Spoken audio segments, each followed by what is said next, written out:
Here's 5 things I wish I would have learned earlier in my fitness journey. Number 1, carbohydrates are a friend. They're not an enemy. And this was something that took me about 5 years of CrossFit to figure out. So just before I started CrossFit, I was paying attention to the glycemic index in foods, and I was realizing that like all the carbohydrates I was eating all the time were not good for me. I was eating a huge bowl of cereal for breakfast, a sandwich for lunch, oftentimes with 3 or 4 pieces of bread, maybe 2 or 3 sandwiches. Then I was eating a lot of pasta or pizza for dinner, but really I wasn't paying attention to any of that, and it was a ton of carbs. And I realized that that was not great for me, and I cut carbs out of my life. My breakfast became eggs with some broccoli, and I would make twice as much, and I would eat that for lunch. And then for dinner, I would kind of have whatever, but then I started CrossFit. And as I got much more active in my lifestyle with CrossFit, it actually started training because I wanted to be active in the sport of CrossFit. I didn't change the way I ate. I was actually dramatically under eating for the first 3 or 4 years of my CrossFit experience. Then in 2018, I qualified for the CrossFit Games for the first time.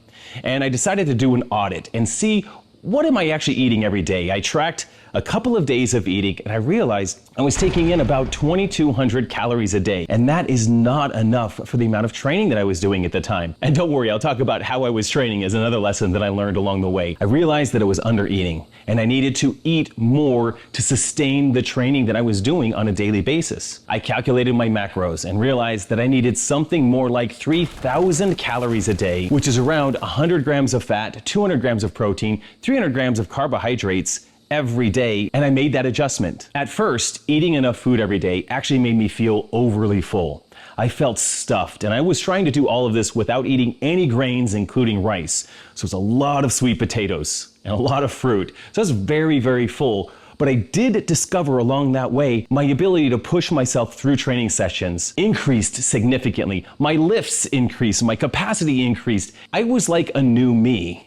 And I haven't turned back. So eating enough food in the right proportions is something I wish I would have known much, much earlier. It's a lot more fun and a lot more satisfying in life to eat enough food every day to support your lifestyle. And it's fair to gain or lose a little weight and adjust those macronutrients, but I underate for a long, long time. Once I started eating enough food, it was great. And just as a side note, and being someone who was self-conscious about my weight, it was really hard for me to grasp that idea that eating enough food or eating more food or eating 3,000 calories was appropriate. I thought that I would end up being that thicker guy again, and I didn't want that. I didn't want to be a guy that struggled with his weight again. But I had to just trust the math and experiment and discover that around 3,000, now about 3,200 calories a day is what keeps me feeling in tip-top shape. And a couple of things that I didn't know about carbohydrates in particular. Carbs are helpful for energy, for recovery, for performance, especially in high-intensity sports like CrossFit. Properly fueling yourself with carbohydrates for your workouts can help increase your overall performance and endurance. And carbs play a significant role in your mood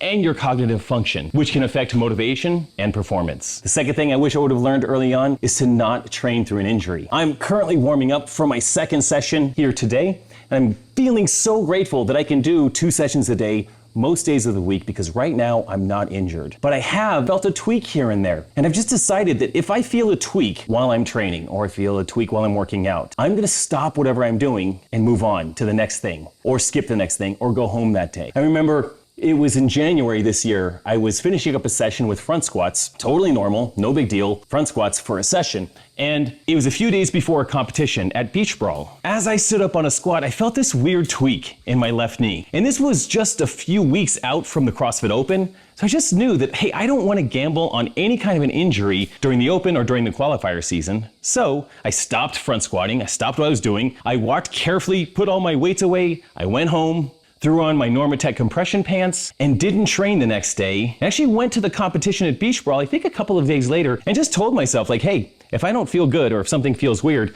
I'm just not gonna compete. Which would have been crazy because we were gonna spend a week down there for like spring break and I had a couple of other teammates depending on me. Thankfully, crisis averted as I started to warm up and everything felt fine. I hit some big snatches, we had some great workouts down there, but I really think that if I would have pushed through the training set to try to do more front squats, I may have caused a significant injury. So whatever was going on was mitigated by just stopping and moving on for the day. And that's something that I wouldn't have done in my former life. I would have been like, I'm fine, I'm not worried about it, and just pushed through it and maybe injured myself further. I don't know. I had plantar fasciitis a few years ago, and it was terrible. If you've had it, you know, it's just the worst. I also trained through it. It hurt so bad to walk, to run, to do double unders, to do power snatches, to do box jumps. But you know what? I did all of those things, and it probably took a couple of extra months to heal because I just pushed my way through it when I didn't need to. All I needed to do was just substitute anytime there was a run, jump on a bike, no big deal. If it was box jumps or if it was power snatch or power cleans, find an appropriate stimulus that doesn't involve that foot and stay off of it, stay out of trouble,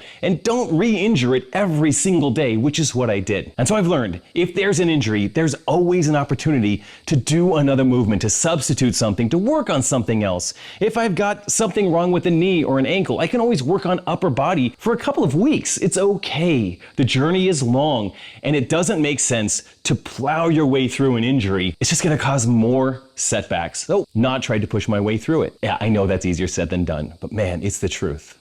Number 3, salt is way more important than I originally thought. So about 10 years ago, I was following someone who called himself the People's Chemist. He was a nutritionist. He was somewhat crazy, honestly, but he had great things to say. So he actually shared a recovery drink with me that I've shared on my YouTube channel before. So in a jug of water, you would put salt, sugar, and vegetable glycerin. And the idea is that it was the best recovery drink that you could create because it would help you rehydrate.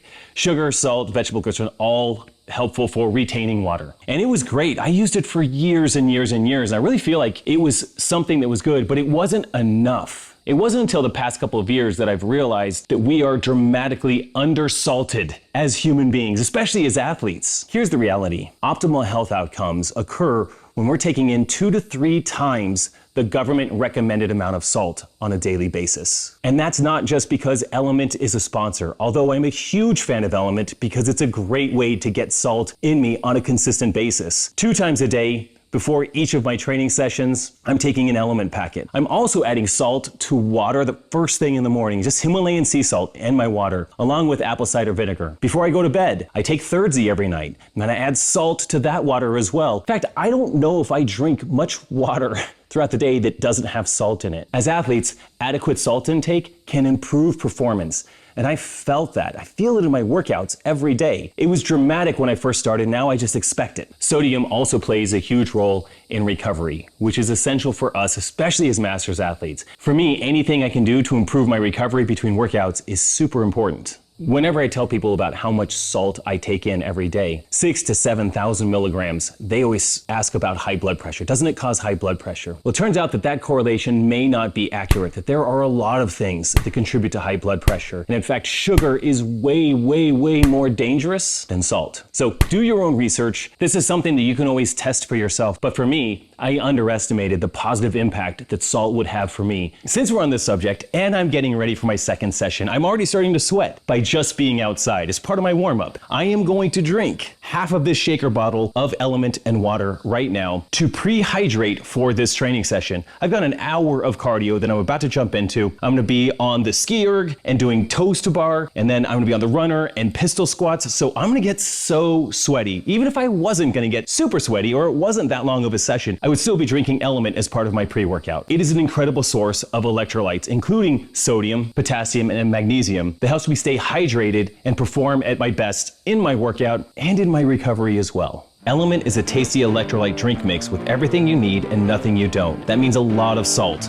with no sugar. It contains a science-backed electrolyte ratio of 1,000 milligrams of sodium, 200 milligrams of potassium, and 60 milligrams of magnesium. With none of the junk, no sugar, no coloring, no artificial ingredients, no gluten, no filler, no BS. Element facilitates hundreds of functions in the body, including the conduction of nerve impulses, hormonal regulation, nutrient absorption, and fluid balance. Element can help prevent and eliminate headaches, muscle cramps, fatigue, sleeplessness, and other common symptoms of electrolyte deficiency. Right now, Element is offering my viewers a free sample pack with any drink mix. That's 8 single-serving packs free with any Element drink mix order. This is a great way to try all 8 flavors or share Element with a salty friend. Get yours at drinkelement.com/Jason Grubb. That's DRINKLMNT.com/Jason Grubb.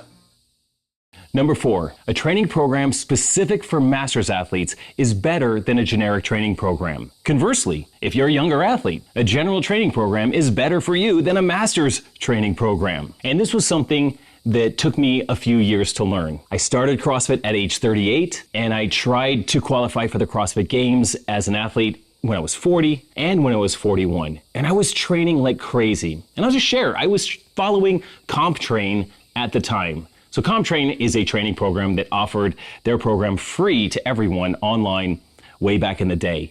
And I would follow their individual generic program. And it was so much volume, so much work. I would just kind of trudge my way through every training session. And I'd have a couple people come do it with me. We'd look at what's there.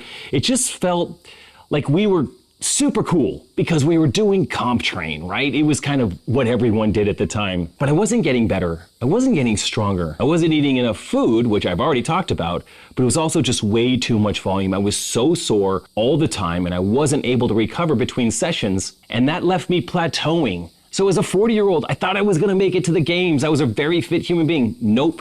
41, nope. And I remember after I missed the mark at age 41, just sitting back and thinking, okay, fine. I was almost resentful. I will follow a master's training program. So at the time, I followed CompTrain Masters, as did a lot of other masters athletes. And I found the training sessions to be much easier, but also more potent because I wasn't doing so much volume that I would be overwhelmed every day. I had a few pieces to get through every day, and that was it. And actually, the combination of eating enough food and doing the right amount of training, I think, was the right combination to make me the best athlete that I could be by 2018 when I did qualify for the CrossFit Games.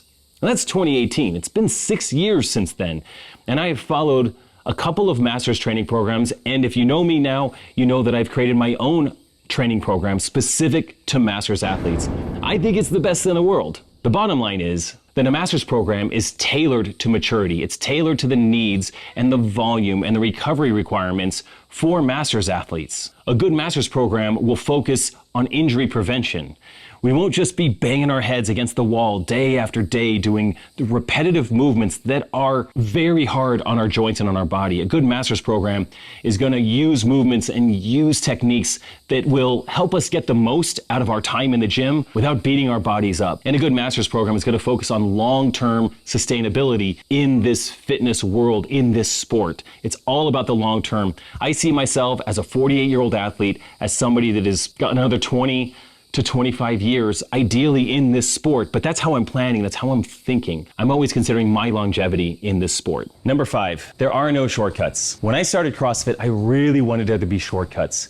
I wanted to be able to overhead squat. I wanted to be able to squat to depth, let's just say that. I wanted to be able to do that so bad. I wanted wall balls to feel good, but they felt terrible. I had like lingering shoulder pain from an injury when I was in high school, so 20 years later, throwing med balls up against the wall killed my shoulder. I wanted to progress so fast, but the reality is, especially as a masters athlete, there are no shortcuts. Like I said before, it didn't make sense for me to be doing individual programming as a 38 to 40-year-old athlete that wasn't appropriate for me. By working really hard, what I probably did is just waste time because I was trying to become this great CrossFit Games athlete by following programming that wasn't appropriate for me. I thought that was the cheat code. I thought that was the shortcut.